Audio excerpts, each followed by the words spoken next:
More or less the entirety of the health community is in agreement that weight loss primarily comes down to being in a calorie deficit. That is the consensus. However, what there is lots of conflicting information about is the best way to go about doing that. Well, my personal opinion is that there's many ways to peel an orange. There's many methods that will successfully put you in a calorie deficit. Are they all equally effective, healthy, sustainable? Well, that's another question entirely. In this video, I'm going to explain why a plant-based approach has been the most easy and sustainable way that I've personally found to lose weight. And then, if you resonate, I'm going to share with you some tips and insights to get started for yourself. Benefit number one, of course, majestically done. Not really, I just chucked it down. But benefit number one is the high fiber content of many plant foods. Fiber is amazing for weight loss because, number one, appetite control. Fiber can add bulk to your meals without adding calories, therefore minimizing the risk of overeating. Number two, it's slow to digest. This is similar to the appetite control point, but since fiber can take a while to digest, it helps with that sort of prolonged fullness feeling, which can be really useful for preventing cravings and those huge fluctuations in hunger, so you're just up and down all the time. It really helps you be stable in your appetite. Number three, of course, absolutely needs mentioning. Fiber can promote good gut health, can promote a really diverse microbiome. The benefits of this are endless. And not to forget number four, the fiber trapping effect that I spoke with Dr. Neil Barnard about in our interview last year, to where a relatively, albeit small, percentage of calories can actually get trapped by fiber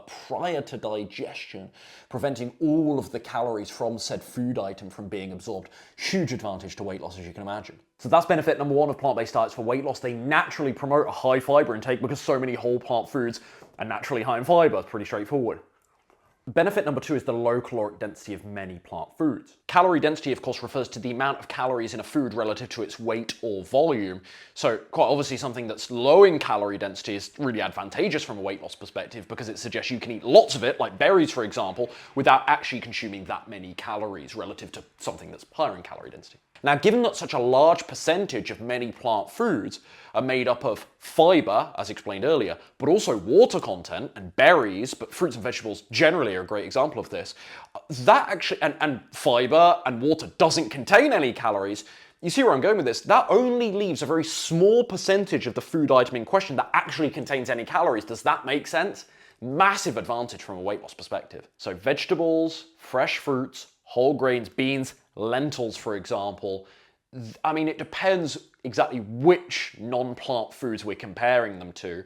But let's say, compared to many of the other foods recommended under different nutrition methodologies, these plant foods are so low in calorie density compared to those. The implication here being, this is the beautiful thing, even if you're not fully plant-based and you don't wish to be, simply by adding at least more whole plant foods to your diet in replacement of some of the other stuff you're eating could considerably lower the calories, your daily calorie intake without you actually having to sacrifice that much volume. So you don't have to eat less food necessarily. You will eat less calories, but you can still eat high volumes because of the calorie density of this stuff. So if you take those two benefits of number one, high fiber content, number two, low caloric density, I just think you've got this incredible combination of nutrition qualities there that make a whole plant foods led approach amazing for weight loss. And whilst I'm personally not trying to lose weight right now, when I was, this nutrition approach made it so much easier to actually get in that calorie deficit comparatively,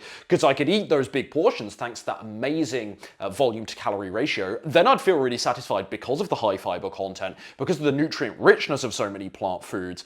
Win-win, right? And you take, this would be a really good visual if I had it here. I've done videos like this in the past, but this is approximately 50 calories worth of berries, right? You take the comparable amount of chocolate, it's going to be some measly, very insignificant amount of chocolate. And of course, we shouldn't really compare berries to chocolate because no one is saying that chocolate is a good method, a good food for weight loss necessarily.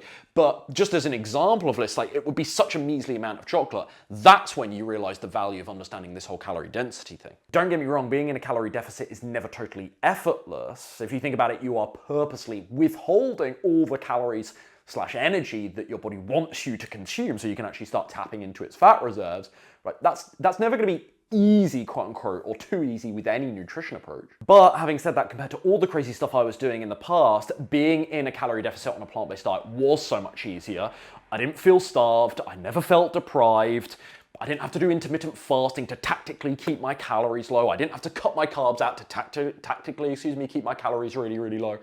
Of course, there was some level of sacrifice involved. There was still discipline. There were still hard decision moments. There were still cravings. Sometimes I gave into them.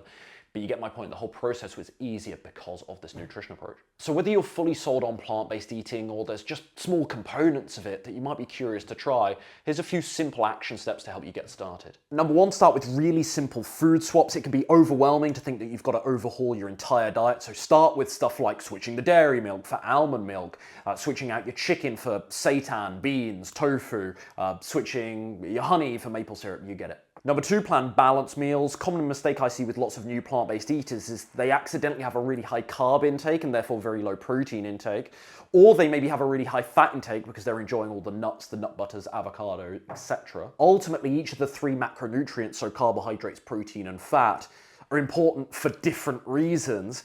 Having a decent balance, having a reasonable balance between the three is going to allow you to feel energized and better get all the nutrients you need throughout the day. I see a lot of people get this wrong and then blame the nutrition methodology overall, and I'm kind of like, you're making some really fundamental mistakes, and you're blaming the car instead of blaming the driver. I'm not sure about that.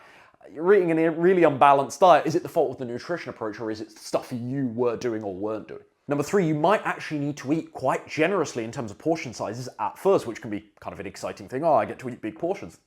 It's an obvious advantage, right?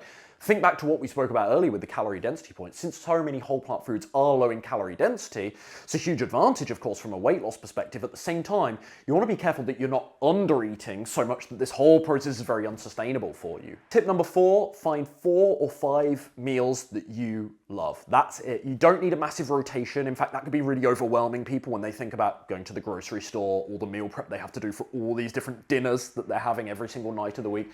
You don't need that much. Just spend the next couple of weeks finding a handful of meals you really, really enjoy and then go and batch cook those so you can just repeat them throughout the week. It makes life so much easier. And lastly, number 5, this is so cheesy. It's so cliche, but we are going for consistency over perfection. You're not gonna get this right all the time. You're gonna have cravings. You'll give in to those cravings on occasion. You won't know precisely what to eat. When you're out in a restaurant, you won't always trust your judgment.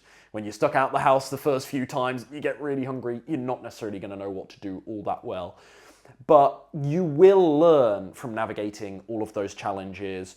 And each time that same curveball, this is the silver lining, each time that curveball gets thrown your way again in the future, you'll have all this reference experience to know how to better navigate it the next time. So never expect yourself to be perfect and then get unreasonably disappointed when you didn't meet those godlike standards and expectations you had of yourself. Stuff will go wrong, but that's fine because you're in this for the long haul anyway. You're after long-term behavioral and habit change anyway. So if stuff goes wrong in the short term, it's really just a blip in your overall journey, and that's a good way to, I think, to frame things. Right, that's it. That's your fill for today's video. I hope this was useful. If you want to hire me as your personal coach and have me tell you exactly what and how much to eat, show you what to do for exercise, and most importantly, hold you accountable every step of the way, click the link in my description box down below to learn more about what it looks like to work with me. See you soon.